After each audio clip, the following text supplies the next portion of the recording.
couple of years ago, Foodie made a giant cheese board that got her international attention. It wasn't for the ingredients of her snack, rather her choice of topic for her story time. If you want to look up the old articles, just Google mukbang, cheese graveyard, Foodie Beauty. In any case, her cheese board ended up being a bit of a flop. She barely touched it. So I thought it would be fun to give it a bit of a facelift. Let's take a look and see what a few tweaks will do. Hello, Foodie Beauties.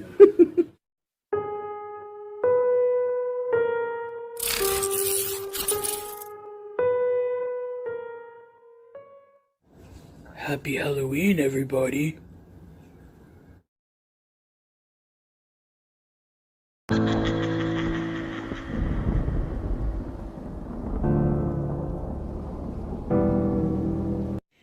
Hey guys, so for this cheese graveyard I'm going to make, it's a really cool Halloween snack idea if you're hosting a Halloween party or if you're just doing a YouTube video like me. So this is the model. I'll put the model that I'm using from Pinterest, so it's not my original idea, but I'm picking, you get to pick the cheeses that you like. So I like really fancy cheese, I prefer it. So I picked up some different cheeses. So to decorate, I'm going to put some grapes because I'm going to have some wine, grapes, and cheese go really well together, as we know. You guys, I picked up pumpkin spiced Beemster. So I've never had Beemster cheese, but pumpkin spice, like, I'm kind of horrified, but kind of intrigued. And this is, you want to have like a dome-shaped cheese with like a rind on it, and you'll see why. And you'll want to have a big, nice piece of brie or camembert. This is pretty firm, so it'll make for easier cutting. And I have had this cheese before. I really love it. This is Red Fox Aged Red Leicester. I don't know if I'm saying that properly, but I picked up a couple of those. So you want to have like a hard cheese kind of to cut out some shapes in. So I'm just gonna try my best to make a shape, and I'll show you guys what it's like when it's finished. Oh, and you can have crackers, you can have whatever to serve with it. I'm gonna serve a bread from Artisan Bakery. It's cheddar, chive, and jalapeno. It is delicious, and yes, so let's get to. Well, it didn't turn out great because the Leicester cheese is crumbly. I should have known that old cheese would crumble more than normal cheddar or something like that. So, not a very firm cheese like I thought it was. So I'm just using it to make bricks. So no crosses, unfortunately, but my coffin turned out pretty well. BB helped me sculpt that. Some grapes and these little tombstones made with the pumpkin spice and some delicious bread. So let's eat. Hey guys, hey, how are you? Well, don't I look wonderful? This wig does not fit me. It was like $1. I don't know, like, I'm lazy today, okay? This is what you're getting for a Halloween costume. A ratty wig. All right, couple fails. I already told you about the cheese problem. So yeah, it actually is harder than it looks to shape cheese because it has to be like the right consistency for the shape you're trying to do. Oh, this friggin' wig is hot.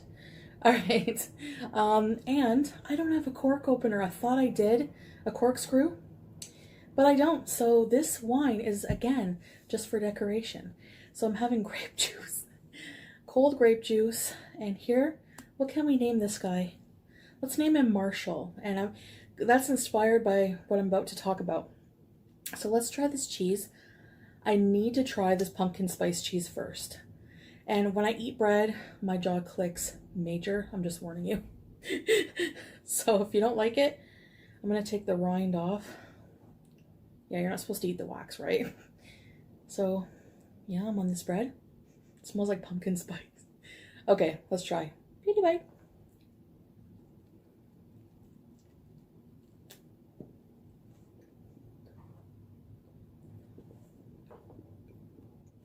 It tastes like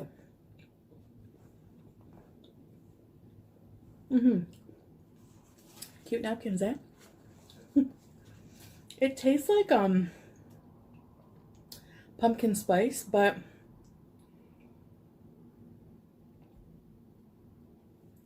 it actually works. Oh, let me have another bite. Yeah, I'm coming. Cats. All right, say bye, Marshall. Bye. All right, guys. So that's it.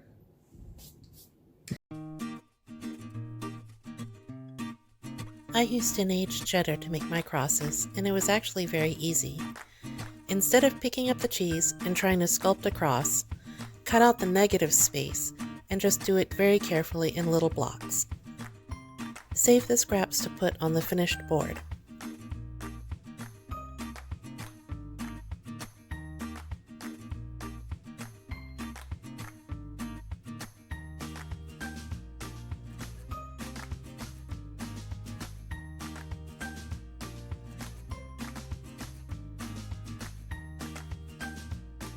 For the coffin, I used a big block of Monterey Jack. I didn't do the rest in peace inscription, but if you had some food coloring, that would be easy enough.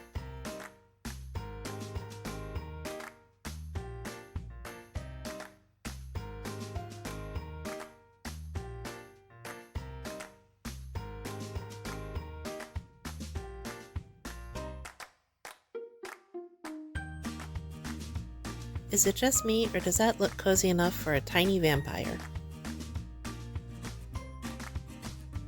I'm assembling my board on a simple bamboo tray. This is just an herbed cream cheese mix that I'm making with some garlic powder, dried herbs, black pepper, and salt. You'll see why in a second.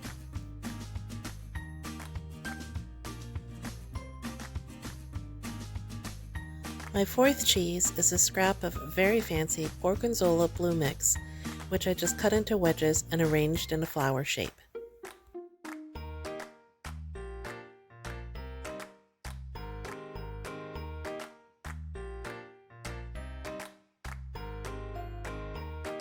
Remember those scraps of cheddar we have? This is where they go. Just fill in the little empty spaces.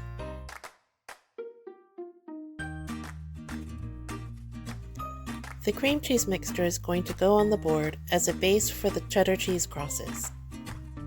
It's also just a nice option to eat with the crackers.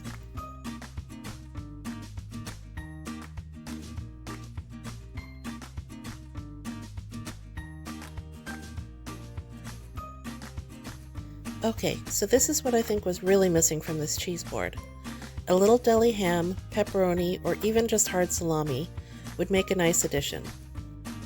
For a party platter, you need color, variety, and just different things to nosh on. Don't worry if the folded up deli meat isn't staying put. You can weigh it down with some grapes in a little bit. If using ham is a little too controversial for you, then just try some roast turkey or chicken meat.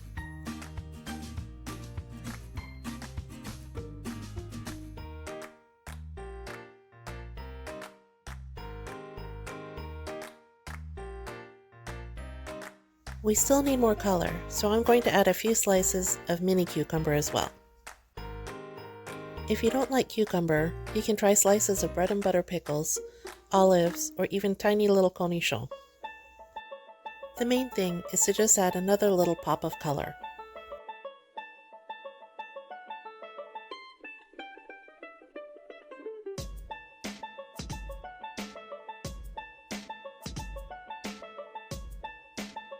Last but not least, I'm adding in some crackers. I don't know about you, but to me it looked like that bread just didn't sit well with Chantal.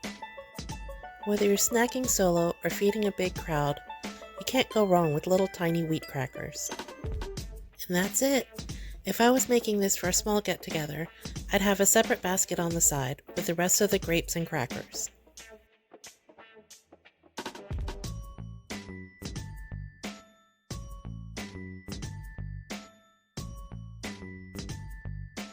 To me, a party platter doesn't have to be expensive to look nice. The key is to have a variety of items in lots of different shapes and colors. Drop me a comment and let me know what you think.